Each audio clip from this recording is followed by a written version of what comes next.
Hi everyone, ಇವತ್ತಿನ ನಮ್ಮ vlog ಬಂದು ಉದಯಪುರದಿಂದ ನಾಥ್ವಾರ ಶ್ರೀನಾಥ್ಜಿ ಟೆಂಪಲನ್ನು ನೋಡಲಿಕ್ಕೆ ಹೋಗ್ತಾ ಇದ್ದೀವಿ. ಇದು ಸಾಧಾರಣ ಒಂದು 50 ಕಿಲೋಮೀಟರ್ ದೂರದಲ್ಲಿದೆ.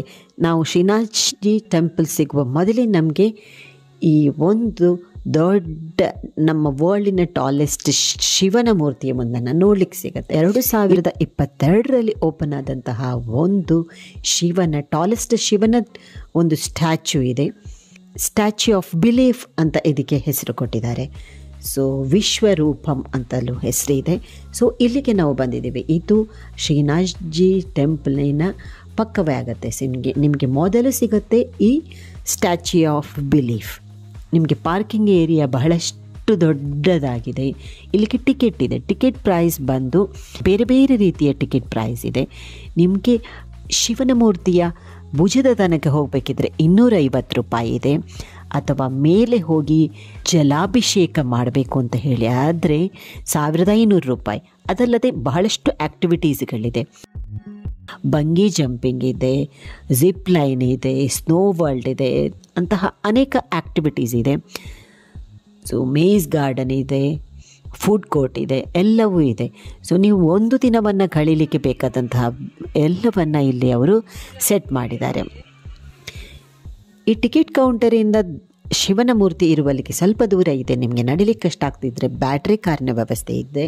ಬಟ್ ಆದರೆ ನೀವು ಅದಕ್ಕೆ ಎಕ್ಸ್ಟ್ರಾ ಪೇ ಮಾಡಬೇಕು. ಸೊ ಪೇ ಮಾಡಿ ಬ್ಯಾಟ್ರಿ ಕಾರ್ ಮೂಲಕ ನಾವೀಗ ಹೋಗ್ತಾ ಇದ್ದೀವಿ. ನಮಗೆ ದೂರದಿಂದಲೇ ರೋಡಲ್ಲಿ ಬರುವಾಗಲೇ ಈ ಶಿವನ ಮೂರ್ತಿ ನಮಗೆ ಕಾಣುತ್ತೆ.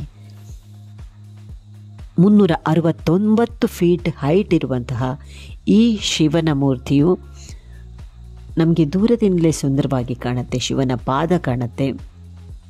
ಈಗ ನಾವು ಶಿವನನ್ನು ನೋಡಲಿಕ್ಕೆ ಹೋಗ್ತಾ ಇದ್ದೀವಿ. ಶಿವನ ಪಾದದ ತನಕ ನಿಮಗೆ ಸ್ಟೆಪ್ಸಲ್ಲಿ ಹತ್ತಿ ಹೋಗ್ಲಿಕ್ಕಾಗತ್ತೆ. ಸೊ ನಮಗೆ ಅದು ಮಿಸ್ ಆಯಿತು. ಸೊ ಇಲ್ಲಿ ಒಂದು ದೊಡ್ಡ ಗಂಟೆ ಇದೆ. 1 ಗಂಟೆಗೊಮ್ಮೆ ಆ ಗಂಟೆಯನ್ನು ಬಾರಿಸ್ತಾರೆ. ಇದು ಲಿಫ್ಟಲ್ಲಿ ಹೋಗ್ಲಿಕ್ಕಿರುವಂತಹ ಒಂದು ವೇಟಿಂಗಿಗಿರುವಂತಹ ಜಾಗ. ನೀವು ಫಸ್ಟ್ ಎಂಟ್ರ್ ಆದ ಕೂಡಲೇ ನಿಮ್ಮ ಫೋಟೋ ಅಲ್ಲಿ ಕ್ಲಿಕ್ ಮಾಡ್ತಾರೆ. ಸೊ ನಾವು ಶಿವನನ್ನೆಲ್ಲ ದರ್ಶನ ಮಾಡಿ ಅಲ್ಲಿ ಮೇಲೆ ಹೋಗಿ ಶಿವನ ಭುಜದ ತನಕ ಎಲ್ಲ ಹೋಗಿ ನೋಡಿ ಬಂದ ಮೇಲೆ ನಿಮಗೆ ಟಿ ವಿ ಸ್ಕ್ರೀನಲ್ಲಿ ಫೋಟೋ ಹಾಕಿ ಕೊಡ್ತಾರೆ. ಬೇಕಿದ್ದರೆ ನೀವು ಪರ್ಚೇಸ್ ಮಾಡ್ಕೊಳ್ಬೋದು. ಸೊ ವೇಟಿಂಗ್ ಜಾಗ ಅಂತೂ ಬಹಳ ದೊಡ್ಡದಾಗಿದೆ, ವಿಶಾಲವಾಗಿದೆ. ಇದು ನಾವೀಗ ಲಿಫ್ಟಲ್ಲಿ ಹೋಗ್ತಾ ಇದ್ದೇವೆ. ಲಿಫ್ಟಲ್ಲಿ ಫುಲ್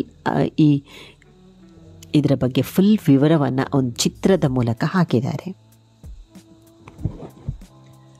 ಇದು ಶಿವನ ಒಂದು ಭುಜದಲ್ಲಿ ಮೂಲಕ ನಾವೀಗ ಹೊರಗೆ ನೋಡ್ತಾ ಇದ್ದೇವೆ. ಸೊ ಮೇಲಿಂದ ನಿಮಗೆ ಫುಲ್ ನಾಥ್ವಾಡದ ಒಂದು ವ್ಯೂವನ್ನು ನೀವು ನೋಡ್ಬೋದು.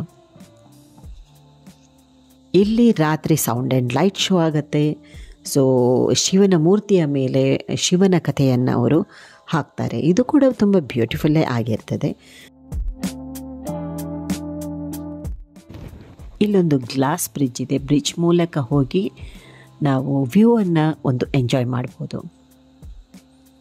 ಎದುರಿನಲ್ಲಿ ನಿಮಗೆ ದೊಡ್ಡದೊಂದು ನಂದಿಯನ್ನು ಕೂಡ ಕಾಣ್ತಿದೆ. ಇದು ಅದೇ ಶಿವನ ಮೂರ್ತಿಯ ಥರ ಇನ್ನೊಂದು ಮೂರ್ತಿಯನ್ನು ಮಾಡಿದ್ದಾರೆ.